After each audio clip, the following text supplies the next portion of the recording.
فصل 3 مباحث تکمیلی درس 16. توی این درس میخوایم نکات تکمیلی برای طراحی PCB رو بگیم. این درسمون هم کوتاه هستش. در ادامه اگر به روزرسانی‌های اضافه بشه در همین فصل این فایل ها قرار میگیره و میتونید شما از اونها هم استفاده کنید. خب توی این درس اول از همه نحوه تغییر شکل بر رو خدمت شما آموزش میدیم و دیگه به صورت ساده یک مستطیل نمیکشیم. میخوایم ببینیم چطور میتونیم از شکل‌های دیگه هم استفاده کنیم. بعد از اون نحوه خروجی سه‌بعدی یا همون خروجی فایل استپ رو خدمت شما آموزش میدیم و در ادامه هم ساخت کتابخانه PCB از قطعاتمون، ساخت لیرست دلخواه و همچنین تنظیم کردن مشخصات وایا و در نهایت هم معرفی تکمیلی قسمت رود رو انجام خواهیم داد. خب من باز هم آلتیم دیزاینر رو باز میکنم، بریم که بررسی هامون رو انجام بدیم. ما توی مرحله اول میخوایم فایل PCB مربوط به پروژه با AVRمون رو باز کنیم و یک سری تغییرات رو توی اون اعمال کنیم. من اوپن رو میزنم و توی دسکتاپ هم میتونم این فایل رو وارد کنم. صبر میکنیم تا باز بشه و بعد از اون کارمون رو انجام بدیم. خب این طرحی بود که ما توی درس پروژه با AVRمون این رو در حقیقت طراحی کردیم. میخوایم حالا این رو یک مقدار ویرایش کنیم. ببینید مثلا برای یک سری بردها مثل برد آردوینو اونو، من تصویرش رو براتون بیارم تا بهتر متوجه بشید. برای یک سری بردها مثل برد آردوینو اونو باید یک سری تغییرات رو اعمال بدیم. یعنی ما فقط نمیتونیم از یک حالت ساده به طور مثال مستطیل یا مربع استفاده کنیم. همونطور که مشاهده میکنید قسمت پایینی برد آردوینو اونو یک مقدار بیرون زدگی داره. ما میتونیم همین کیپاد لایرمون رو تغییرات رو توش بدیم تا این حالت به وجود بیاد. ببینید من این قسمت رو انتخاب میکنم، از وسط این رو میکشم. برای اینکه یک مقدار بیشتر شبیه اینجا باشه از سمت پایین یک مقدار این رو گسترش میدم. ببینید میتونم از این قسمت این رو انتخاب کنم. به این شکل یک چیز حدودی من برای شما رسم کردم. ببینید خواستید مثلا برد آردوینو اونو رو بکشید یا موارد این چنینی، میتونید از همین ترفندها استفاده کنید و در حقیقت کیپاد لایرتون رو تنظیم کنید. الان من اگر برد شیپ رو تغییر بدم به این ترتیب بردم این قسمت بهش اضافه میشه. ما این کار رو میتونیم با اجزای دیگه هم انجام بدیم. مثلا من اینجا دوباره کیپاد لایر رو انتخاب میکنم و از این قسمت به جای ترک مثلا من یه دونه دایره رو رسم میکنم. اجازه بدید یکم پایین‌تر این کار رو انجام بدیم. خب برای رسم دایره ما در اینجا یک مقدار باید دقیق‌تر عمل کنیم و به این ترتیب این رو میتونیم ایجاد کنیم. اجازه بدید من دوباره این کار رو انجام بدم. مثلا یک همچین سایزی برام مناسب هست. در اینجا هم باید این رو تنظیم کنم و این هم کیپاد لایر من هستش. کافیه من این رو انتخاب کنم و از منوی دیزاین برد شیپ دیفاین برد شیپ رو بزنم. یک طرح برد دایره‌ای دارم و برای یک سری از بردها که حالت دایره‌ای دارم میتونم از این استفاده کنم. خب من این رو برگردونم به حالت قبلیش، تمامی موارد رو کنترل زد بزنم تا برگرده به همین حالتی که بود. خب ما میتونیم از همین بردمون، یعنی همین حالت سه‌بعدی که داریم، یک خروجی بگیریم. یعنی یک فایل استپ ایجاد کنیم که همین طرح ما رو نشون بده. چطور این کار رو انجام میدیم؟ از قسمت اکسپورت کافیه اینجا استپ 3D رو انتخاب کنیم. من میخوام توی دسکتاپم همین مورد ایجاد بشه. اینجا میتونم یک سری از مواردش رو تغییر بدم، میذاریم روی حالت پیشفرض بمونه. صبر میکنیم تا این فایل ایجاد بشه. برای اینطور بردها زیاد مناسب نیست، اما اگر شما خودتون یک قطعه رو طراحی کنید، یعنی مثلا یک حالت ماژول طور داشته باشید، میتونید اون ماژول رو تصویر سه‌بعدیش رو داشته باشید و بعداً از اون استفاده کنید. یک مقدار طول میکشه. خب الان انجام شد. برای اینکه بررسیش کنیم و اینجا واردش کنیم کافیه از منوی پلیس 3D بادی رو من انتخاب کنم و از توی دسکتاپ همین فایلی که ایجاد کردم رو وارد این قسمت کنم. صبر میکنیم تا وارد بشه. چون خیلی طرح بزرگی هست، حالت سه‌بعدیش هم حجم زیادی داره و یک مقدار به خاطر همین قضیه طول میکشه. صبر میکنیم تا کامل باز بشه.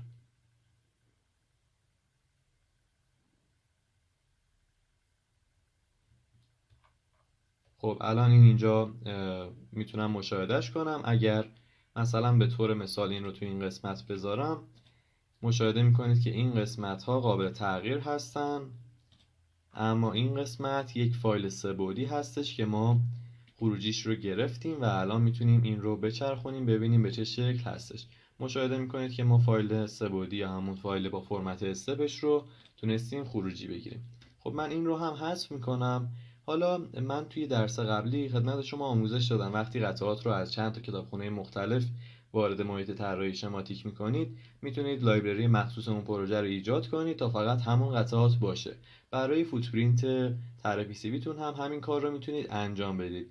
یعنی میتونید از منوی دیزاین میک پی سی بی لایبرری رو بزنید و قطعاتی که حالا از هر جا اومدن توی طرح پی سی بی شما براتون فایلش ایجاد میشه.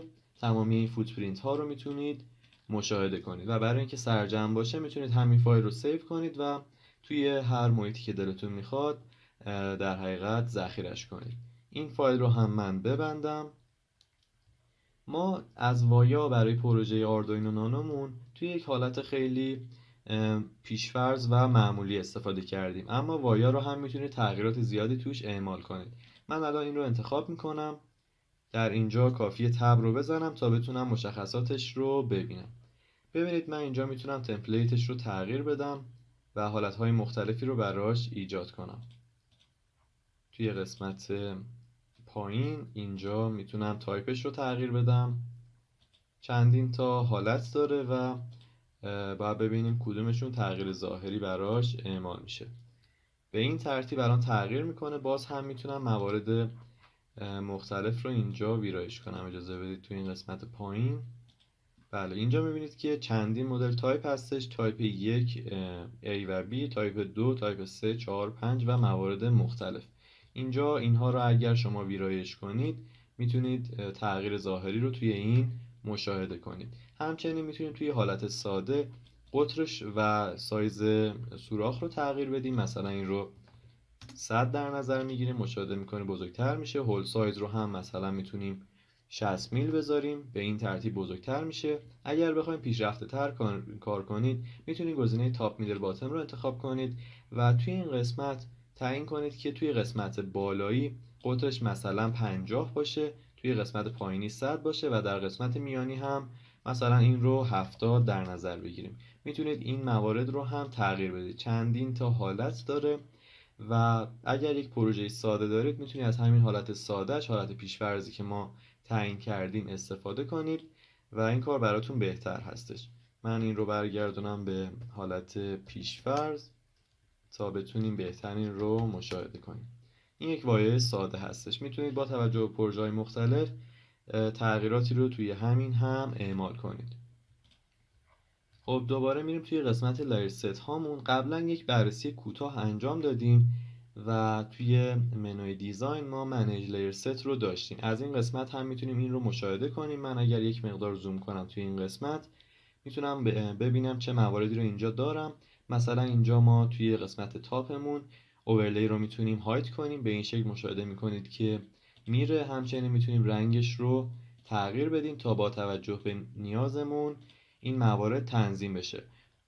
توی پروژه آردوینو نانو که داشتیم خیلی موارد زیادی توی صفحه بود و کار رو شلوغ کرده بود. ما میتونیم برای همچین پروژه هایی موارد مورد نیازمون رو هاید کنیم تا مواردی که بهشون نیاز نداریم رو هاید کنیم تا یک مقدار حالت بردمون خلوت تر بشه. به این ترتیب میتونیم موارد مختلف رو تنظیم کنیم تا هاید بشن. من حالا همه اینها رو فعال میکنم و شما دیگه نیازی نیست هر بار این تغییرات رو اعمال کنید. میتونید خیلی راحت در این قسمت یک حالتی رو برای خودتون به وجود بیارید. مثلا میگیم اوورلی رو نشون نده و موارد دیگر رو هم میتونید به این شکل تنظیم کنید.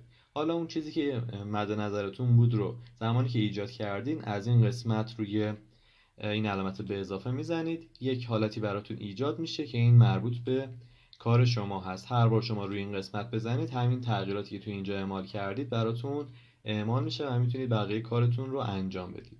توی قسمت ویو آپشن هم میتونید خودتون به صورت دستی یک سری تغییرات رو اعمال کنید. من اینجا روی 3 میزنم تا بتونم این رو مشاهده کنم.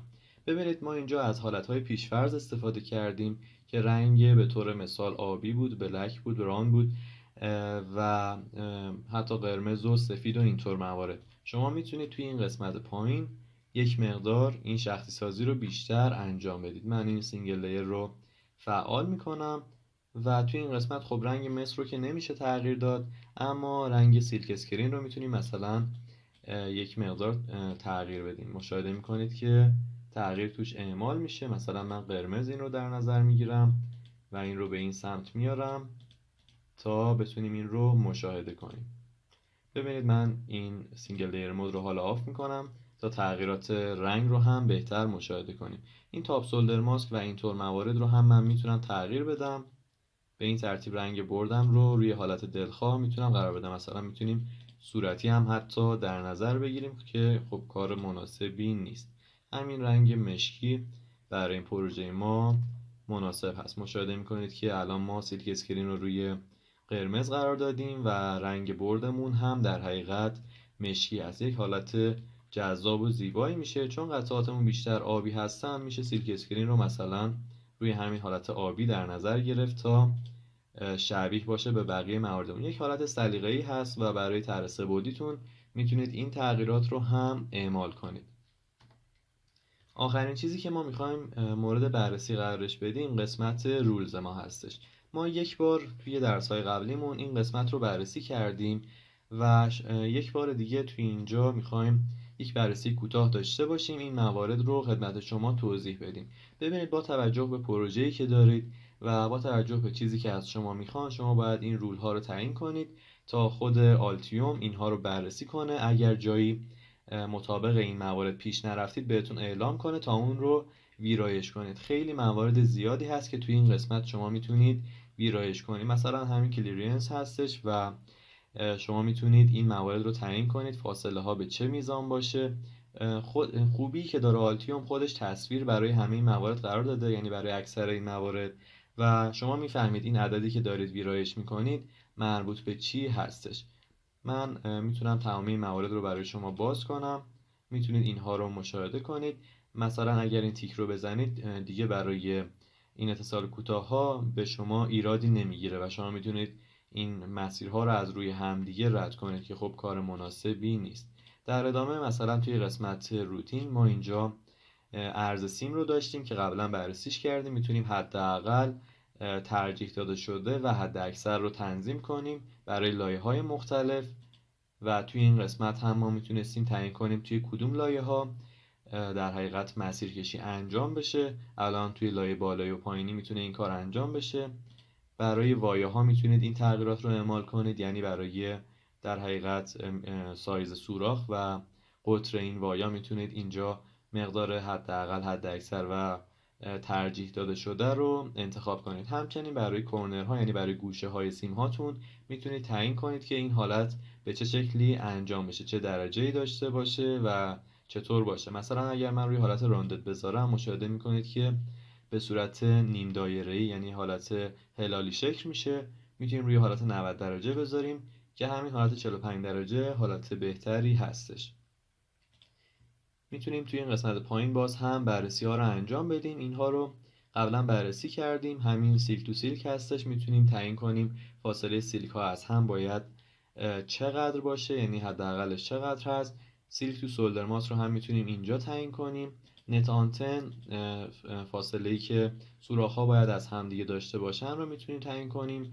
اندازه سوراخ‌ها رو میتونیم تعیین کنیم حداقل و حد اکثرش چقدر باشه و خیلی از موارد دیگه که شما میتونید اینها رو بررسی کنید. با توجه به پروژه‌تون این موارد رو ویرایش کنید. مزیتی که داره آلتیوم همین هستش که برای تمام این موارد، یعنی برای اکثرشون، این تصویر رو قرار داده تا شما بفهمید دارید چه چیزی رو ویرایش میکنید. به این ترتیب ما نکات تکمیلی مربوط به طراحی PCB رو هم خدمت شما گفتیم. اگر به روزرسانی به دوره اضافه بشه توی همین فصل 3 قرار میگیره و دوره ما هم همینجا به پایان میرسه. خوشحال میشم نظرتون رو راجع به این دوره زیر صفحه دوره در قسمت نظرات بدونم. خدا نگهدار.